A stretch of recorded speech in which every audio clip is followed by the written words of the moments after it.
सीना में गोली मारी वो पटेल जी का बेटा। सीना में गोली मारी वो पटेल जी का बेटा।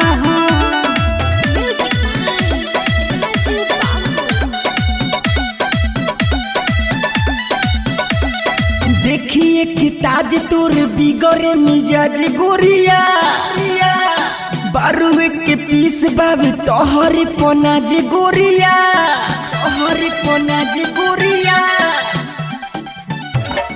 देखिए कि ताज तोर बिगड़े मिजाज गोरिया, बारूद के पीस बाबी तोहरे पनाज गोरिया। धमकी का दिलू रंगा बाज हो कि नेता हो, धमकी का दिलू रंगा बाज हो कि नेता हो।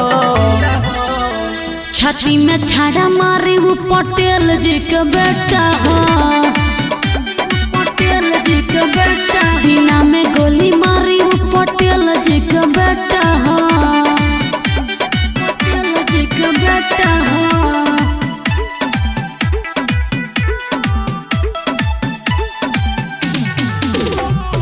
Mix by Palbi recording studio Parsa Bazar. करेलू बारा बराई हो, आओ न दांत गराई हो। मार दी मोरा मजनुआ सीधे करेला नहीं लड़ाई हो।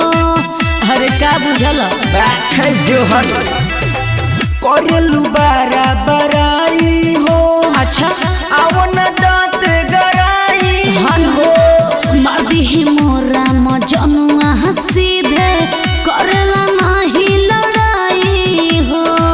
हमके मिलावो हर कितना चाहता हो, सुना हमके मिलावो हर कितना चाहता हो, चाहता हो। छाती में छाड़ा मारी वो पटेल जी का बेटा हो, वो पटेल जी का बेटा। सीना में गोली मारी वो पटेल जी का बेटा हो, पटेल जी का बेटा हो।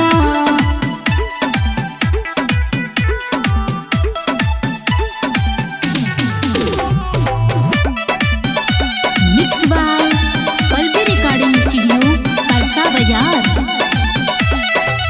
कह दी है वो दिले रखे, मारब बोरी मार घेर के। नीतीश मोबाइल भोर ड्राइवर के न जाने लसर के। अरे बुझ गइल बेकार में बोलत रे। मारब बोरी मार घेर के, कहती है वो दिलेर के। नीतीश मोबाइल भोर ड्राइवर के न जाने लसर के। मनु पवनवा तो खूबे मजा लेता है, मनु पवनवा तो खूबे मजा लेता है। अरे सुना छाती में छाड़ा मारी वो पटेल जी का बेटा हो,